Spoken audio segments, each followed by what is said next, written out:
الحمد لله رب العالمين. اللهم صل على محمد وعلى آل محمد كما صليت على إبراهيم وعلى آل إبراهيم إنك حميد مجيد. اللهم بارك على محمد وعلى آل محمد كما باركت على إبراهيم وعلى آل إبراهيم إنك حميد مجيد.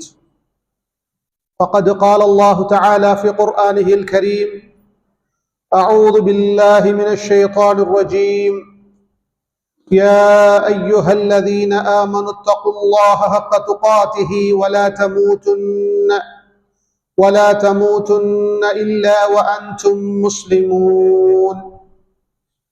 வார்த்தைகளில் மிகச்சிறந்த வார்த்தை அல்லாஹ்வுடைய வேதமாகும். வழிகாட்டல்களிலே மிகச்சிறந்த வழிகாட்டல் நபிகள் ஸல்லல்லாஹு அலைஹி வஸல்லம் அவர்களுடைய வழிகாட்டலாகும். காரியங்களிலே மிகவும் கெட்டது மார்க்கத்திலே புதுமையான காரியங்களை நுழைவிப்பதாகும். ஒவ்வொரு புதுமையான காரியமும் பித்அத்தாகும். ஒவ்வொரு பித்அத்தும் வழிகேடாகும். ஒவ்வொரு வழிகேடும் உங்களை நரகத்திற்கு இட்டுச் செல்லும். இந்த உபதேசத்தை அல்லாஹ்வுடைய தூதர் ஸல்லல்லாஹு அலைஹி வஸல்லம் அவர்கள் தங்களுடைய பிரசங்கங்களின் ஆரம்பத்திலே ஞாபகப்படுத்தி இருக்கிறார்கள். அதை நானும் உங்களுக்கு ஞாபகப்படுத்திக் கொள்கின்றேன். அன்புக்குரிய சகோதரர்களே, அல்லாஹுவையும் மறுமை நாளையும் ஈமான் கொண்ட ஒரு முஸ்லிம், அல்லாஹுவுக்கு கட்டுப்படக்கூடிய ஒரு முஸ்லிம், ஐவேளை தொழுகைகளை நியமமாக தொழக்கூடிய ஒருவனாக இருப்பான். ரமலானிலே நோன்பு பிடிக்கக்கூடியவனாக இருப்பான். ஜகாத் கொடுப்பதற்கான அளவை அடைந்தால் அந்த ஜகாத்தையும் கணக்கு பார்த்து கொடுப்பான். வசதி வருகிற போது ஹஜ்ஜுடைய கடமையை நிறைவேற்றுவான். இன்னும் உஃபரியான ஆன்மீக வணக்க வழிபாடுகளில் ஈடுபடுவான். அதோடு மாத்திரம் ஒரு முஸ்லிம் சுருங்கிக் கொள்ளாமல், உண்மையான ஒரு முஸ்லிம், உண்மையான ஒரு மோமின் அடுத்த மனிதர்களுக்கு பிரயோசனம் கொடுக்கக்கூடிய ஒருவனாக இருப்பான். அடுத்த மனிதர்களுடைய தேவைகளை அறிந்து தன்னால் முடியுமான வரைக்கும் அதை நிறைவேற்றக்கூடிய ஒருவனாக இருப்பான். மற்றவர்களுக்கு நன்மையை நாடுவான், நலவை நாடுவான். சிலர் ஐவேளை தொழுவார்கள், ரமலானிலே நோன்பு வைப்பார்கள், எந்த நேரமும் பள்ளியிலே வணக்கங்களிலே ஈடுபடுவார்கள். ஆனால் மற்றவர்களை பற்றி கவலைப்படுவதில்லை, மற்றவர்களுடைய விடயத்தில் இரக்கப்படுவதில்லை. தானும் தன்னுடைய பாடும் ஒரு சுயநல போக்கு.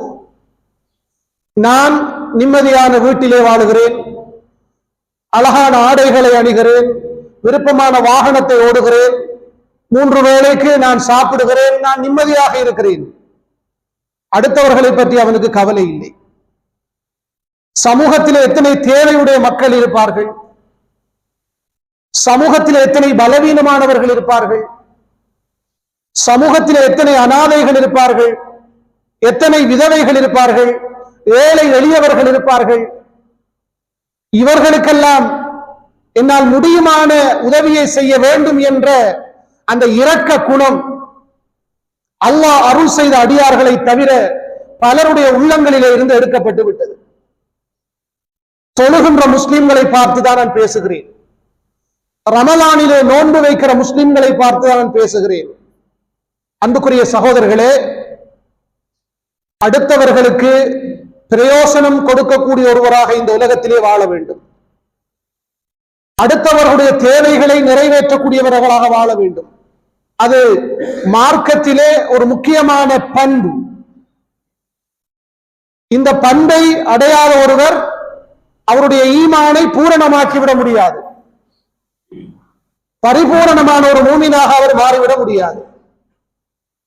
உண்மையிலேயே இறை தூதர்கள் எல்லாம் அந்த பண்புள்ளவர்களாகத்தான் வாழ்ந்திருக்கிறார்கள். உதாரணமாக மூசா அலைஹிஸ்ஸலாம் அவர்கள் மதியனுக்கு வருகிறார்கள். சூரா அல் கஸஸ் என்ற அத்தியாயத்திலே 22, 23 வசனங்களை வாசித்து பாருங்கள். மதியனுக்கு வருகிறார். அங்கே ஒரு கிணறு, மக்கள் தங்களுடைய கால்நடைகளுக்கு தண்ணீர் புகட்டக்கூடிய ஒரு கிணறு. அந்த கிணற்றடியே வருகிறார். மக்கள் கூட்டம் எல்லாம் நின்று கொண்டு தங்களுடைய கால்நடைகளுக்கு நீர் புகட்டி கொண்டிருக்கிறார்கள். 2 பெண்களை பார்க்கிறார். அவர்கள் தங்களுடைய ஆடுகளை வைத்துக் கொண்டு அதற்கு நீர் கொடுக்காமல் ஒதுங்கி இருப்பதை கண்டார். இவருடைய உள்ளத்திலே ஒரு இரக்கம் ஏற்படுகிறது. அவருக்கு என்ன தேவை இருக்கிறது? அவர் வெளியூர்காரர், இந்த ஊருக்கு வந்திருக்கிறார். அந்த 2 பெண்களும் ஒதுங்கி நிற்பதை காண்கிறார். அவருக்கு இரக்கம் ஏற்படுகிறது. என்ன விடயம் என்று அந்த 2 பெண்களிடத்திலே கேட்கிறார். அவர்கள் 2 பேரும் யார் என்றா ஷுஐப் நபியுடைய 2 பெண் மக்கள். அவங்க மதியனிலே வந்த ஷுஐப் நபிக்குரிய 2 பெண் மக்கள். அவங்க சொல்றாங்க, இந்த கூட்டம், அவர்கள் ஆண்கள் கூட்டம், அதற்குள்ள இவர்கள் நுழைய முடியாது. அவர்கள் தங்களுடைய கால்நடைகளுக்கு தண்ணீரை புகட்டி முடிந்ததற்கு பிறகு நாங்கள் எங்களுடைய ஆடுகளுக்கு தண்ணீர் கொடுப்போம். எங்களுடைய தந்தை ஒரு வயோதிபராக இருக்கிறார், அவரால் இந்த இடத்துக்கு வர முடியல, அதனால் நாங்கள் வந்து நிற்கிறோம் என்று சொன்னபோது மூசா அலைஹிஸ்ஸலாம் அவர்கள் அந்த கூட்டத்துக்குள் நுழைந்து இந்த 2 பெண்களுடைய ஆடுகளுக்கும் நீர் புகட்டுகிறார், தண்ணீர் எடுத்து கொடுக்கிறார். அந்த 2 பெண்களில் ஒரு பெண்ணை தான் அவர் பிறகு திருமணம் செய்து கொண்டார் என்பதை நாம் அந்த வரலாற்றிலே படிக்கிறோம். இந்த வரலாற்றை சொல்லுகிற அறிஞர்கள் சொல்லுகிறார்கள், மூசா என்ற ஒரு இறை தூதர் அடுத்தவர்களுடைய தேவைகளை நிறைவேற்றுகிற விடயத்தில் அவருடைய முன்மாதிரியை இந்த வரலாற்றிலே புரிந்து கொள்ள முடியும் என்று சொல்கிறார்கள்.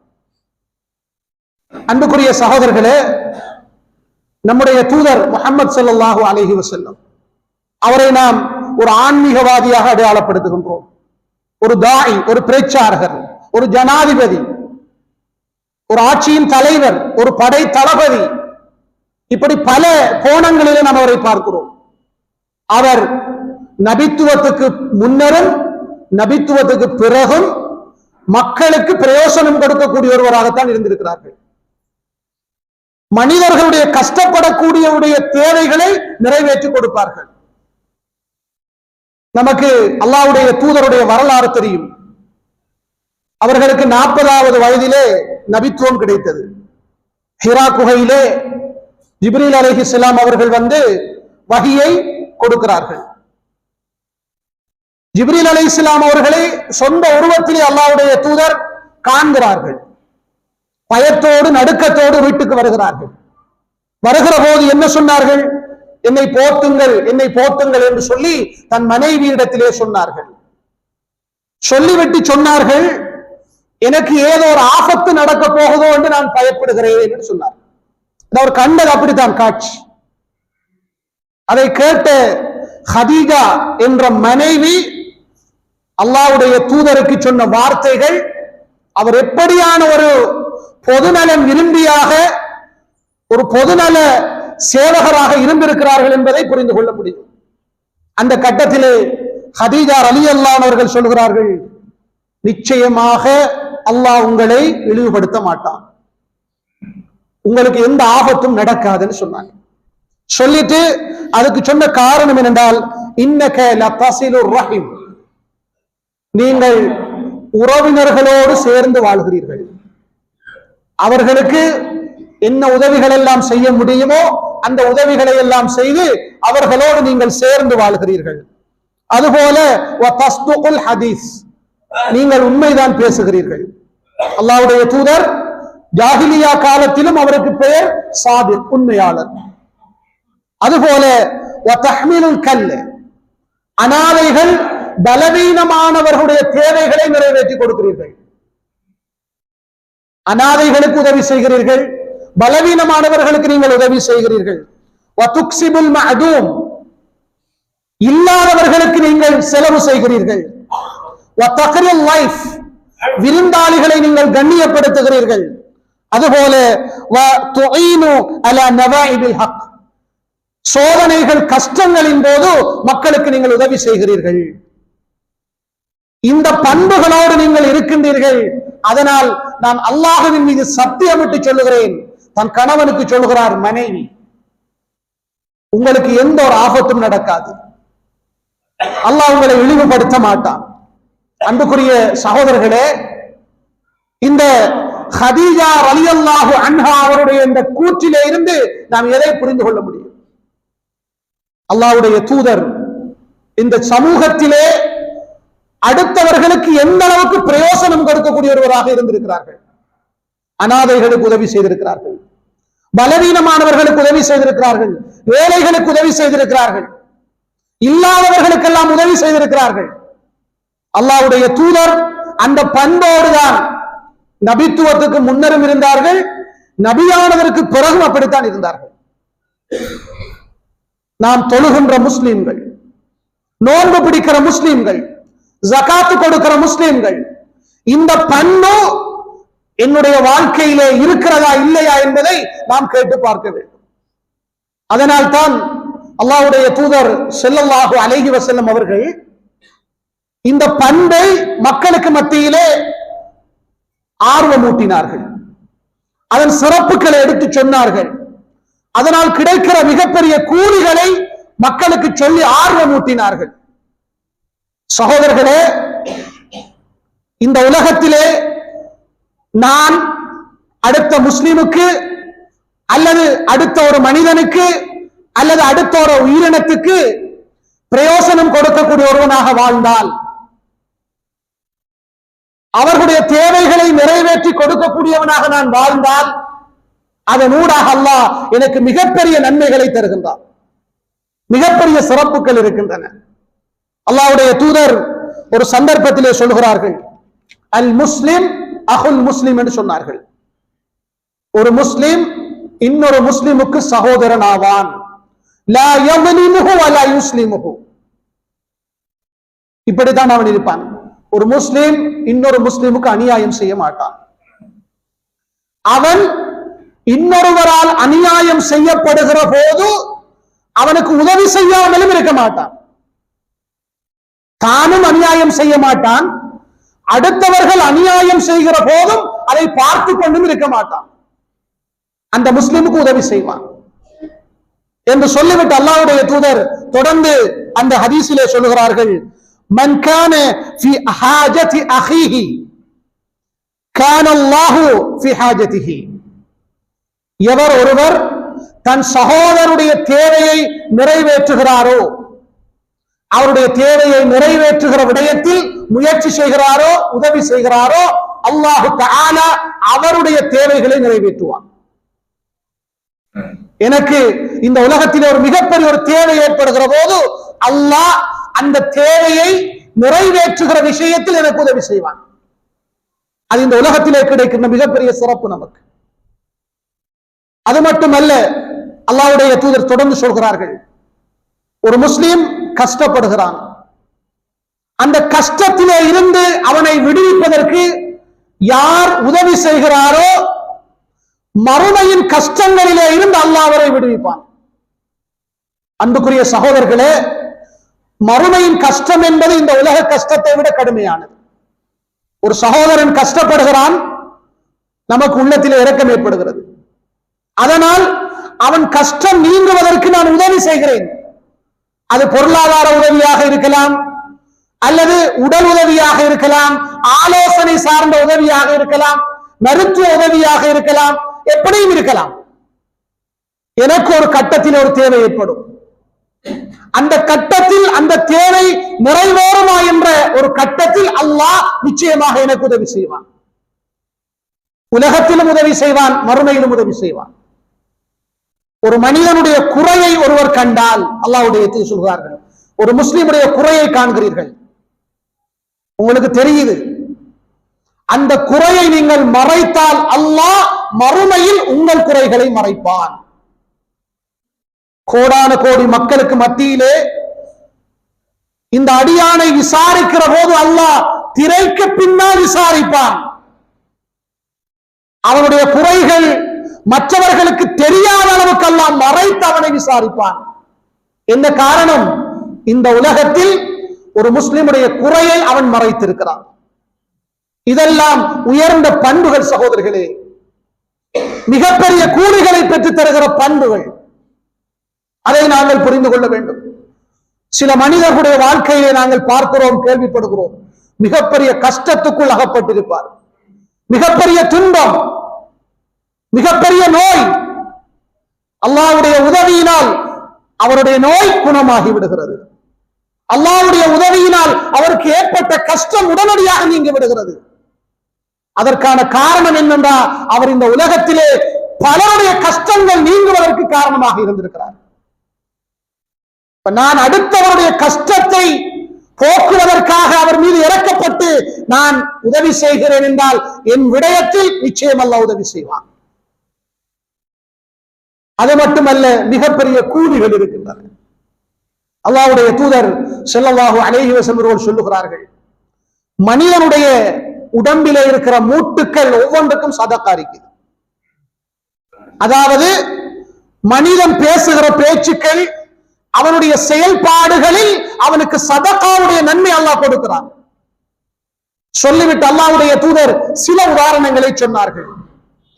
ஒன்று சொன்னாங்க, 2 மனிதர்களுக்கு மத்தியிலே சமாதானம் செய்து வைப்பது என்பது சதக்கான்னு சொன்னாங்க. அதிகமான சகோதரர்கள் புறக்கணித்திருக்கிற ஒரு பகுதி இந்த பகுதி. 2 சகோதரர்களுக்கு இடையில பிணக்கு, 2 நண்பர்களுக்கு இடையில பிணக்கு, கணவன் மனைவிக்கு இடையில பிணக்கு, குடும்ப அங்கத்தவர்களுக்கு இடையில பிணக்கு. இந்த கட்டத்திலே ஒரு நீளமான ஒருவர் அந்த குடும்பத்திலே இருந்தால் அவர் முன்னின்று அவர்களுக்கு மத்தியிலே இஸ்லாஹ், இணக்கப்பாட்டை ஏற்படுத்தி வைக்க வேண்டும். அப்படி இணக்கப்பாட்டை ஏற்படுத்தி வைப்பது என்பது மிகப்பெரிய ஒரு இபாதத். சதகாவுடைய நன்மையை அல்லாஹ் கொடுக்கிறான். நமக்கு என்ன தேவை என்று ஒதுங்கக்கூடாது. நாளைக்கு அல்லாஹ் என்னுடைய வாழ்க்கையிலும் அப்படி ஒரு பிரச்சனை ஏற்படுத்தலாம் இன்ஷா அல்லாஹ். அந்த கட்டத்திலே நான் பலருக்கு உதவி செய்திருக்கிறேன், பலருடைய வாழ்க்கையின் பிரச்சனைகளை, பிணக்குகளை தீர்ப்பதற்கு நான் அந்த இடத்திலே உதவி செய்திருக்கிறேன் என்றால் அல்லாஹ் என்னுடைய வாழ்க்கையிலே ஏற்படுகிற அந்த பிணக்கையும் நிச்சயமாக தீர்த்து வைப்பான். அந்த நம்பிக்கை வர வேண்டும். ஒருவர் வாகனத்திலே போகிறார், ஒருவர் நடந்து போகிறார், நிற்கிறார், அவரை வாகனத்தில் ஏற்றிக்கொண்டு போவதும் சதக்காதான்.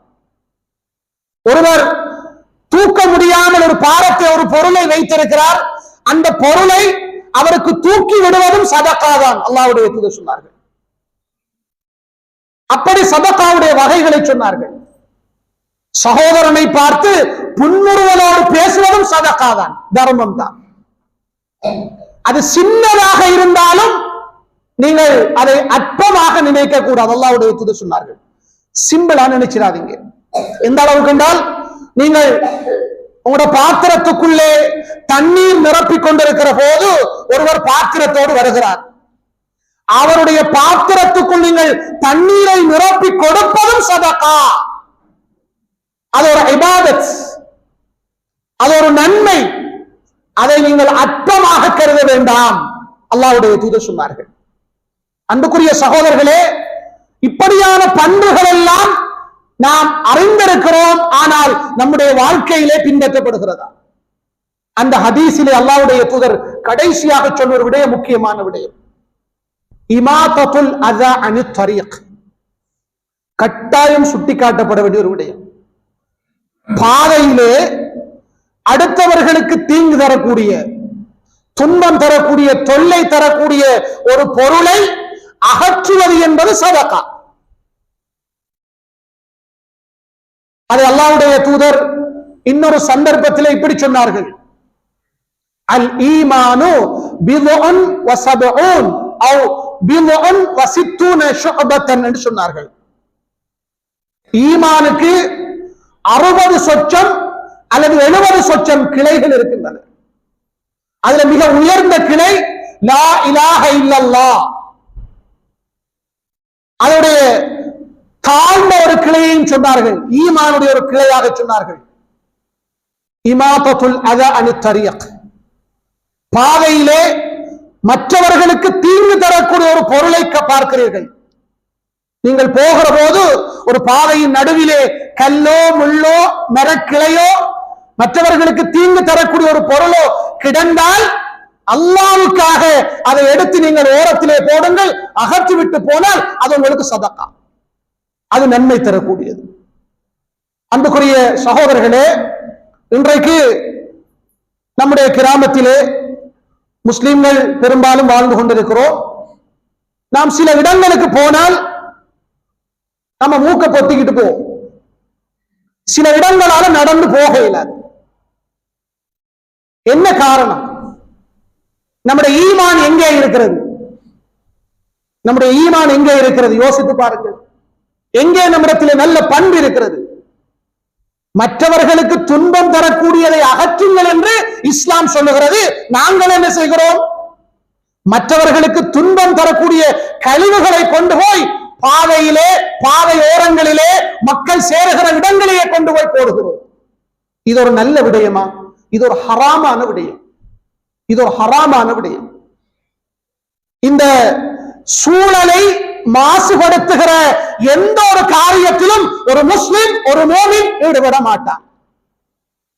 அல்லாஹ்வுடைய தூதர் சொன்னார்கள், எப்படின்னா, தேங்கி நிற்கக்கூடிய, ஓடாமல் நிற்கிற தண்ணீரிலே ஒருவர் சலம் கழிப்பது ஹராம். அல்லாஹ்வுடைய தூதர் தடை விதித்தார்கள். ஏன்? அதனால் இந்த சூழலுக்கு பாதிப்பு, சூழல் மாசடைந்து விடும். அந்த தண்ணீரை குடிக்கவும் முடியாது, குளிக்கவும் முடியாது, உதவி செய்ய முடியாது, தேங்கி நிற்கிற தண்ணீர். அதுபோல இன்னொரு விடயத்தை சொன்னார்கள், இத்தகுல் லஆனைன் என்று சொன்னார்கள் அல்லாஹ்வுடைய தூதர்.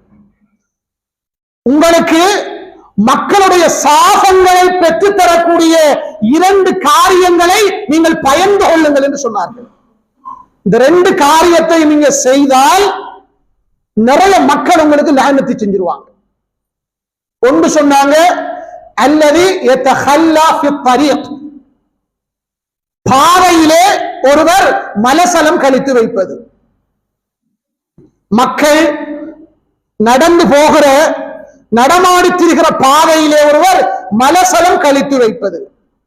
இரண்டாவது, மக்கள் ஒன்று சேருகிற மர நிழல்கள், அந்த மர நிழல்களிலே மலசலம் கழித்து வைப்பது. இந்த 2ஐயும் அல்லாஹ்வுடைய தூதர் எப்படி சொன்னாங்கன்னா அல்-லஆன் என்று சொன்னார்கள். உங்களுக்கு அதிகம் லஅனத்தை பெற்று தரும் என்று சொன்னார்கள். இப்ப ஒருவர் பாதையால போகல, அப்படி ஒரு காரியத்தை கண்ட என்ன சொல்லுவாரு? நாசமா போவாங்க. செஞ்சிருக்கிற வேலையை பாருங்க. இப்படி ஒரு ஆள் சொல்லுமா? நிறைய பேர் சொல்லிக்கிட்டு போவாங்க. இப்ப நாங்க பார்க்கிறோம், சிலர் தங்களுடைய வீடுகள் சுத்தமாக இருக்க வேண்டும், அது மாசடைய கூடாது என்று விரும்புகிறார்கள். அதனால் என்ன செய்கிறாண்டா, மீன் அறுத்த கழிவுகள், கோழி அறுத்த கழிவுகள், வீட்டில பிள்ளைகளுக்கு பயன்படுத்திய பம்பஸ் கூட ஒரு பேக்கில கட்டி கொண்டு வந்து இரவையில வார யாரும் பார்க்கிறார்களான்னு பார்க்கிறது, ஒரு பாதையோரத்தை தூக்கி போட்டுட்டு போறது. அதாவது நிறைய மக்கள் நடந்து போவான், பக்கத்துல ஊடு இருக்குது, அந்த கெட்ட வாடை, துர்வாடை அவர்களுக்கு துன்புறுத்தும், அது சூழலை மாசடைய செய்யும். எத்தனை பேர் அல்லாஹ்வை பயந்து கொள்கிறார்கள்? அவர்கள் பார்ப்பதெல்லாம் ஊர்ல ஒருத்தரும் பார்க்கல, அவ்வளவுதான். அல்லாஹ் தன்னை பார்த்துக் கொண்டிருக்கிறான் என்பதை மறந்து விட்டார்கள். அப்படியான ஒரு காரியத்தை ஒருவர் செய்துவிட்டு அவர் வீட்டை போய் நிம்மதியா இருந்துருவார். ஆனா அந்த பாதையாலே போற வார மக்கள் என்ன சொல்லுவாங்க? எத்தனை பேர் லானத்து செய்வார்கள்? ஹரபா போவான், நாசமா போவான், அவனுடைய கை நாசமாகணும், இப்படி போட்டுட்டு போயிருக்கிறானே. அன்புக்குரிய சகோதரர்களே, அப்படி அவன் சொல்லுகிற போது, பலர் சொல்லுகிற போது, அந்த சாபத்தை சுமப்பதற்கு நீ தகுதியுடையவனாக இருந்தால் அந்த சாபம் உன்னை வந்தடையும். அல்லாஹ் பாதுகாக்க வேண்டும். ஒரு சாதாரணமான ஒரு விடயமாக நாம் நினைக்க கூடாது. மற்றவர்களுக்கு தீங்கு செய்கிற கல்லையோ முள்ளையோ கழிவுகளையோ அகற்றுவதை தான் இஸ்லாம் இபாதத் சதகா என்று சொல்லி இருக்கிறது. ஆனால் நாம் இன்றைக்கு என்ன செய்கிறோம்? மற்றவர்களுக்கு தொந்தரவை கொடுக்கக்கூடிய பொருட்களை கொண்டு வந்து பாதை ஓரங்களிலே போடுகிறோம். ஒரு வளமோ அதுல யாரும் குடியிருக்கல் என்று சொன்னா அது குப்பை மேடாக மாற்றப்படுகிறது. யோசித்து பாருங்கள். அந்த ஏரியாவில டெங்கு பிரச்சனை, அந்த ஏரியாவில பல நோய்கள் பிரச்சனை, யாருக்கு பாதிப்பு? நான் தூரத்திலே இருக்கிறேன், நான் ஆரோக்கியமாக இருக்க வேண்டும், என்னுடைய வீடு சுத்தமாக இருக்க வேண்டும், என்னுடைய வீட்டிலே கெட்ட வாடை வரக்கூடாது என்றால் மற்றவர்களுக்கு அப்படி வரலாமா? உண்மையான மூமின் என்பவன் யார்? தனக்கு விரும்புவதை தன் சகோதரனுக்கு விரும்ப வேண்டும். எனக்கு அது பாதிப்பு என்றால் அது மற்றவனுக்கு பாதிப்பு தான். இந்த சூழலுக்கு பாதிப்பு, மக்களுக்கு பாதிப்பு, பிள்ளைகளுக்கு பாதிப்பு. அந்த கழிவு பொருட்களை எல்லாம் காகங்கள் கொண்டு வந்து மற்றவருடைய வீடுகளிலே கொண்டு போய் போடுகிற போது எத்தனை பேர்கள் அவர்களுக்கு திட்டி இருப்பார்கள், சபித்திருப்பார்கள். எனவேதான் அன்புக்குரிய சகோதரர்களே, நாங்கள் மற்றவர்களுக்கு நன்மையை செய்ய வேண்டுமே தவிர தீமையை செய்துவிடக் கூடாது. அப்ப இந்த விடயத்திலும் நாங்கள் கவனமாக இருக்க வேண்டும். அது மார்க்கத்திலே ஒரு இபாதத். அடுத்தவர்களுக்கு தொந்தரவு தரக்கூடிய பொருளை அகற்றுவது இபாதத். மற்றவர்களுக்கு தொந்தரவு தரக்கூடிய பொருட்களை கொண்டு பாதையிலே போடுவது என்பது ஹராம். அது மற்றவருடைய சாபத்தை பெற்று தரும். அது மிகப்பெரிய ஒரு பாதிப்பை மறுமையில் ஏற்படுத்தும். எனவேதான் நாம் இந்த உலகத்திலே வாழுகின்ற போது மற்றவர்களுக்கு பிரயோசனம் கொடுக்கக்கூடியவர்களாக, மற்றவருடைய தேவைகளை நிறைவேற்றக்கூடியவர்களாக, மற்றவர்களுக்கு நலவை நாடக்கூடியவர்களாக நாம் வாழ்ந்து மரணிக்க வேண்டும். அதற்கு பேசக்கூடிய எனக்கும் கேட்கிற உங்களுக்கும் அல்லாஹ் தஆலா அருள் செய்வானாக, தௌஃபீக் செய்வானாக, உதவி செய்வானாக. ஆமீன் ஆமீன். வ ஆகிரு தஅவானா அல்ஹம்துலில்லாஹி ரப்பில் ஆலமீன்.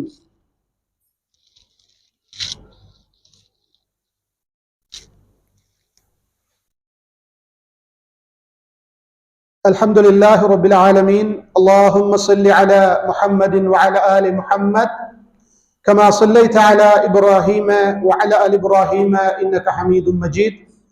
اللهم بارك على محمد وعلى آل محمد كما باركت على إبراهيم وعلى آل إبراهيم إنك حميد مجيد.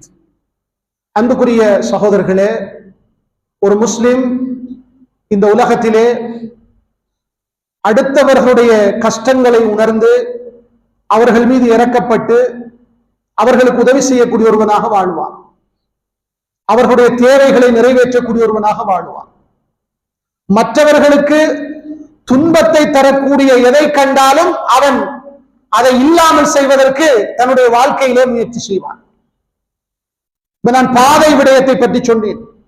அல்லாஹ்வுடைய தூதர் ஸல்லல்லாஹு அலைஹி வஸல்லம் அவர்கள் ஒரு மனிதரை பற்றி சொன்னார்கள். ஒரு மனிதரை நான் பார்த்தேன், அவர் சொர்க்கத்திலே புரண்டு புரண்டு உறங்கிக் கொண்டிருக்கிறார் சொன்னார்கள். ஒரு மனிதரை நான் பார்த்தேன், அவர் சொர்க்கத்தில் இருக்கிறாரு, அதுல புரண்டு புரண்டு உறங்கிக் கொண்டிருக்கிறார். அவர் செய்த வேலை என்ன தெரியுமா சகோதரர்களே? அவர் ஒரு நாள் ஒரு பாதையிலே வருகிறார். அந்த பாதையின் நடுவிலே ஒரு மரக்கிளை ஒன்று முறிந்து கிடக்கிறது.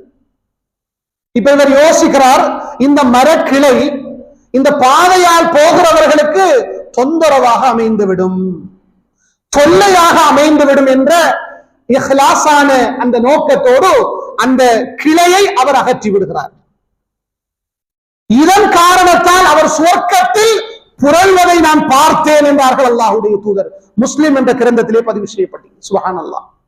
அன்புக்குரிய சகோதரர்களே, யோசித்து பாருங்கள், எவ்வளவு பெரிய ஒரு இபாதத், நன்மையான விடயம்.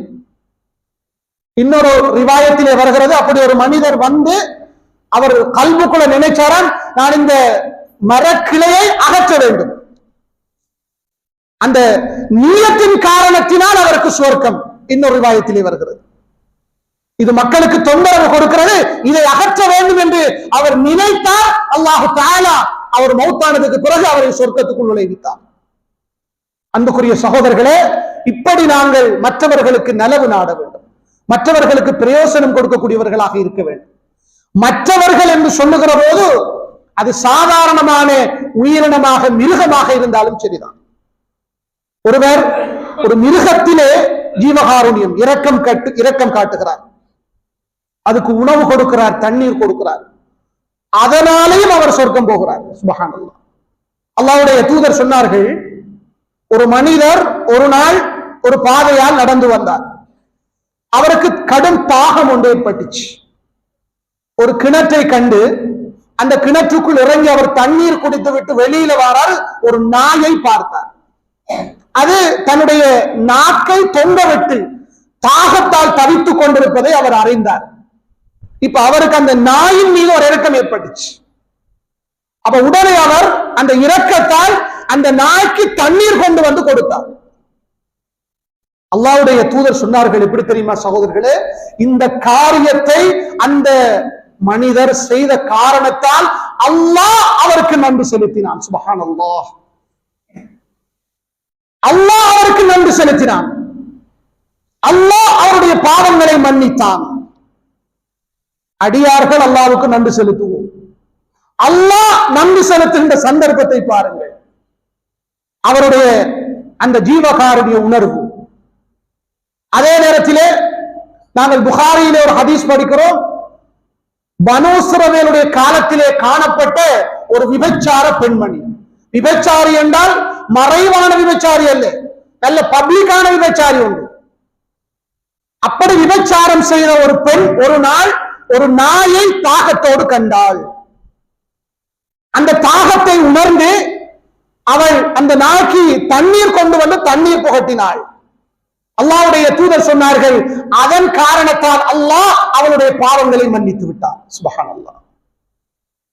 ஒரு நாய்க்கு தண்ணீர் கொடுத்ததால், ஒரு நாயின் மீது இரக்கம் காட்டியதால அல்லாஹ் நன்றி செலுத்துகிறான், பாவங்களை மன்னிக்கிறான், சுவர்க்கத்துக்குள் நுழைவிக்கிறான் என்று சொன்னால், நானும் நீங்களும் எங்களை போன்ற முஸ்லிம்கள் விடயத்திலே, ஏனைய மனிதர்கள் விடயத்திலே இரக்கம் காட்டினால், அவர்களுடைய நலன்களில் நாம் கவனம் செலுத்தினால், அவர்களுடைய தேவைகளை நாம் நிறைவேற்றி கொடுத்தால் அல்லாஹ் எவ்வளவு பெரிய கூலிகளை நமக்கு தருவான். சகோதரர்களே, ஒரு பெண்மணியை பற்றி அல்லாஹ்வுடைய தூதர் சொன்னார்கள், முஸ்லிமிலே பதிவு செய்யப்பட்டது. பூனையின் காரணத்தால் அவள் நரகம் போனாள். ஒரு விபச்சார பெண்மணி நாயின் காரணத்தால் பாவங்கள் மன்னிக்கப்பட்டுச்சு. இன்னொரு பெண்மணியை பற்றி சொன்னார்கள், பூனையின் காரணத்தால் அவள் நரகம் போனாள். என்ன செய்தாள் என்றால், அந்த பூனையை அவள் கட்டி வைத்திருந்தால், அடைத்து வைத்திருந்தாள். அதுக்கு உணவு கொடுக்கவும் இல்லை, தண்ணீர் கொடுக்கவும் இல்லை, தானாக உணவை தேட விடவும் இல்லை. பசியால் தாகத்தால் அந்த பூனை இறந்து விட்டது. அதன் காரணத்தினால் அல்லாஹு தஆலா அவளை நரகத்துக்கு நுழைவிக்கிறான். அல்லாஹ்வுடைய தூதர் சொல்கிறார்கள். யோசித்து பாருங்கள், ஒரு பூனைக்கு இரக்கம் காட்டாத காரணத்தாலே அவளுக்கு நரகம், ஒரு நாய்க்கு இரக்கம் காட்டிய காரணத்தாலே ஒரு விபச்சாருடைய பாவங்கள் மன்னிக்கப்படுகின்றன. இந்த சிறப்புகளை புரிந்து கொள்ளுங்கள். நாம் செய்கிற பொது பணிகள் என்பது, அன்புக்குரிய சகோதரர்களே, பொது சேவைகள் என்பது மற்றவருடைய நலன்களை நாடி நாம் செய்கிற ஒவ்வொரு விடயமும் அல்லாஹ்விடத்திலே மிகப்பெரிய இபாதத். முக்கியமான ஒரு நிபந்தனையை கடைசியாக சுட்டிக்காட்டுகிறேன். இஹ்லாஸ் மிக முக்கியம். தூய்மையோடு செய்ய வேண்டும். பொதுப்பணி என்பது ஒரு மார்க்க பணிதான், மார்க்கத்துடைய நிலைப்பாடு அதுதான். பொதுப்பணி மார்க்கப்பணி. ஆனால் அந்த பணியை செய்கிற போது அதற்கான கூலியை அல்லாஹ்விடத்தில் மட்டும் எதிர்பார்க்க வேண்டும். இப்ப வெள்ளத்தால் பாதிக்கப்பட்ட மக்களுக்கு அல்ஹம்துலில்லாஹ் நம்முடைய கிராமத்திலே பலர் உதவி செய்தார்கள், சிரமதானங்களை செய்தார்கள். அதை அவர்கள் இஹ்லாஸோடு செய்தால் அதற்குரிய கூலி அல்லாஹ்விடத்திலே கிடைக்கும் இன்ஷா அல்லாஹ். அதற்கு மாற்றமாக அதை பிரபல்யப்படுத்துவதற்காக, அதை வைத்து தன்னை பிரபல்யப்படுத்துவதற்காக ஒருவர் அப்படி செய்திருந்தால் அவருக்கு நன்மை கிடையாது. அதற்கு மாற்றமாக அவருக்கு தண்டனை இருக்கிறது. 4 பேருக்கு செய்கிற உதவிகளை நாங்கள் போட்டோ பிடித்து பேஸ்புக்ல பரப்பி அதனால் நாங்கள் பிரபல்யம் அடைய வேண்டும் என்று எண்ணியிருந்தால் நமக்கு நன்மை கிடையாது, நன்மையும் கிடையாது. அதற்கு மாற்றமாக மறுமையிலே தண்டனை இருக்கிறது. அல்லாஹ்வை பயந்து கொள்ள வேண்டும். நம்முடைய எண்ணங்களை அல்லாஹ் பார்க்கிறான். இஹ்லாஸோடு செய்ய வேண்டும். அந்த இஹ்லாஸோடு நாம் அதை செய்ய வேண்டும் என்ற ஒரு விடயத்தையும் உங்களுக்கு ஞாபகப்படுத்திக் கொள்கிறோம். எனவேதான் அன்புக்குரிய சகோதரர்களே, அல்லாஹுவின் நல்லடியார்களே, நாம் இந்த உலகத்திலே மற்றவர்களுடைய நலன் நாடக்கூடியவர்களாக இருப்போம். இன்ஷா அல்லாஹ் மற்றவர்களுக்கு உதவி செய்யக்கூடியவர்களாக இருப்போம். அடுத்தவருடைய தேவைகளை நிறைவேற்றுவோம். அந்த தேவை பல வடிவங்களில் இருக்கும். சிலருக்கு ஆலோசனை தேவைப்படும். அப்போது அவர்களுக்கு ஆலோசனையை நாம் உதவியாக கொடுக்கலாம். சிலருக்கு உபதேசம் தேவைப்படும். உபதேசத்தை உதவியாக கொடுக்கலாம். சிலருக்கு உணவு தேவைப்படும். சிலருக்கு பொருளாதாரம் தேவைப்படும். சிலருக்கு மருத்துவ உதவிகள் தேவைப்படும். இந்த சமூகத்திலே நிறைய அனாதைகள் இருப்பார்கள். அவருடைய படிப்புகளை தொடர முடியாமல் கஷ்டப்படுவார்கள். படிப்பு ரீதியான உதவிகள் அவர்களுக்கு தேவைப்படும். இவற்றை நாம் அடையாளம் காண வேண்டும். இதெல்லாம் அமைப்பு ரீதியாகத்தான் செய்ய வேண்டும் என்ற அவசியம் கிடையாது. எனக்கு தெரிந்தவர்களுக்கு, நான் அறிந்தவர்களுக்கு நானாக செய்ய முடியும். இன்ஷா அல்லாஹ் கூலியை அல்லாஹ்விடத்தில் மட்டும் எதிர்பார்க்க வேண்டும். அல்லாஹ் பார்ப்பது நம்முடைய உள்ளத்தை. நான் மற்றவர்கள் விடயத்திலே இறக்கப்படுகிறேனா? மற்றவருடைய தேவைகளை நிறைவேற்றுகிற விடயத்திலே நான் முயற்சி செய்கிறேனா? அதற்காக நான் நேரம் ஒதுக்குகிறேனா? அல்லாஹ் பார்க்கிறான். எனவேதான் அன்புக்குரிய சகோதரர்களே, எங்களால் எந்த வழியில், எந்த வடிவத்தில் அடுத்தவர்களுக்கு உதவி செய்ய முடியுமோ, அடுத்தவருடைய தேவைகளை நிறைவேற்ற முடியுமோ, அந்த வழியில் நாம் இன்ஷா அல்லாஹ் அடுத்தவருடைய தேவைகளை நிறைவேற்றுவோம். அடுத்தவர்களுக்கு நாம் உதவி செய்வோம். அப்படி நாம் வாழ்ந்து மௌத்தாகுவதற்கு அல்லாஹ் நம் அனைவருக்கும் தௌஃபீக் செய்வானாக. ஆமீன் ஆமீன். வ ஆகிரு தஅவானா அல்ஹம்துலில்லாஹி ரப்பில்